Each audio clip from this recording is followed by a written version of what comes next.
Hello दोस्तों, स्वागत है आपका हमारे इस प्यारे से यूट्यूब चैनल में। दोस्तों कैसे हैं आप सब लोग? उम्मीद करता हूँ सब लोग ठीक हैं। दोस्तों आज हम पढ़ने वाले हैं आवेश के बारे में। दोस्तों फिजिक्स की एक ब्रांच है जिसको हम वैद्युत चुंबकत्व के नाम से जानते हैं। दोस्तों इसमें फिजिक्स की फर्स्ट बुक कंप्लीट हो जाती है। इसको भी दोस्तों हमने दो पार्ट में डिवाइड किया है, स्थिर वैद्युत की बिजली गति विज्ञान। दोस्तों स्थिर का मतलब होता है रुका हुआ और वैद्युत का मतलब होता है आवेश, जब आवेश रुका हुआ होता है।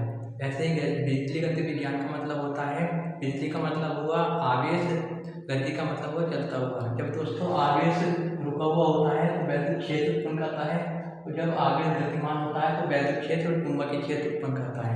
और जब दोस्तों आवेश में त्वरण भी होता है तो वैद्युत क्षेत्र, चुंबकीय क्षेत्र और विकिरण उत्पन्न करता है।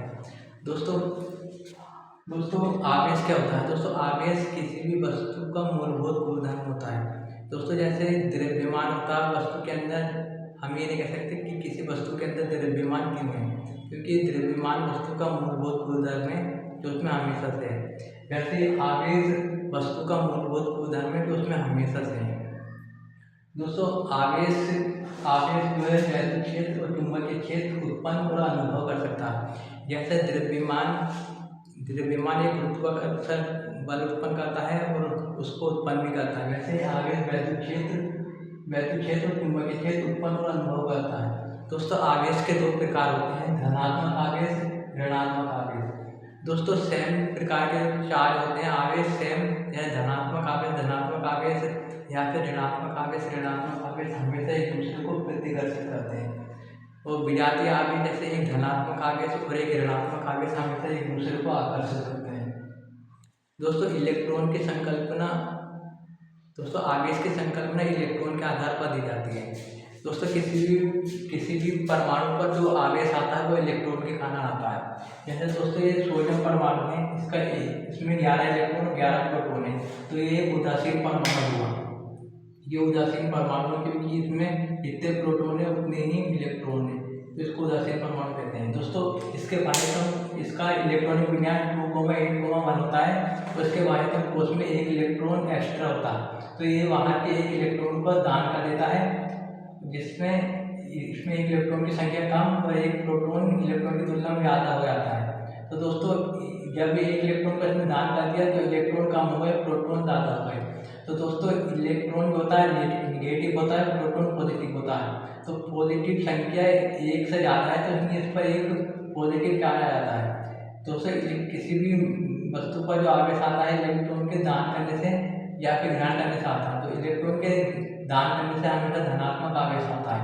दोस्तों एक क्लोरीन परमाणु है, इसमें 17 प्रोटॉन और 17 इलेक्ट्रॉन है, तो ये भी उदासीन परमाणु है। दोस्तों इसके बाह्यतम कोश, इसका इलेक्ट्रॉनिक विन्यास 2,8,7 होता है।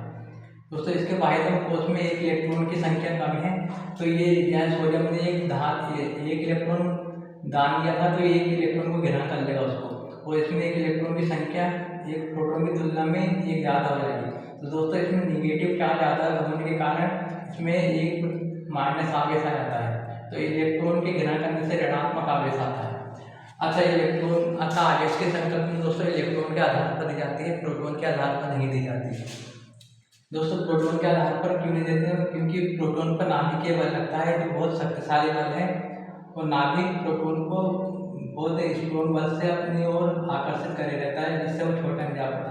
और दोस्तों प्रोटॉन का जो मास द्रव्यमान वो इलेक्ट्रॉन के द्रव्यमान का इतना गुना होता है, मतलब प्रोटॉन का द्रव्यमान इलेक्ट्रॉन से बहुत ज़्यादा भारी है। दोस्तों आवेश के मात्रक की बात करें तो आवेश का मात्रक coulomb, state coulomb, Faraday, French चिन्ह होता है। दोस्तों सबसे बड़ा मात्रक फैराडे होता है। दोस्तों आवेश का हमेशा बीजगणितीय योग किया जाता है। आवेश को प्लस माइनस के साथ जोड़ा जाता है, उसको जोड़ा घटाया जा सकता है। दोस्तों कुछ हमें वैल्यूज कभी कभार चेंज करनी होती है, जैसे माइक्रो कूलम्ब में हमें वैल्यू दे देते हैं एग्जाम में, तो हमें उसको कूलम्ब में बदलना होता है। तो दोस्तों अगर एक माइक्रो कूलम्ब दिया है तो उसको 10⁻⁻6 से गुणा कर देंगे तो कूलम्ब में आ जाएगा। एक नैनो कूलम्ब 10⁻⁹ कूलम्ब के बराबर होता है। एक pico coulomb 10⁻⁻12 micro coulomb 10⁻12 coulomb के बराबर होता है। एक माइक्रो कूलम्ब 10⁻³ कूलम्ब के बराबर होता है। दोस्तों आवेश का क्वांटीकरण, कि आवेश को हम दोस्तों आज किसी भी वस्तु पर जो आवेश आता है ना, इलेक्ट्रॉन का पूर्ण गुणज होता है, क्योंकि दोस्तों इलेक्ट्रॉन को हम तोड़ नहीं सकते और किसी भी वस्तु पर जो आवेश आ रहा है वो इलेक्ट्रॉन के कारण ही आ रहा है। इलेक्ट्रॉन आ रहे हैं तो चार्ज आ रहा है, इलेक्ट्रॉन जा रहे हैं तो चार्ज आ रहा है।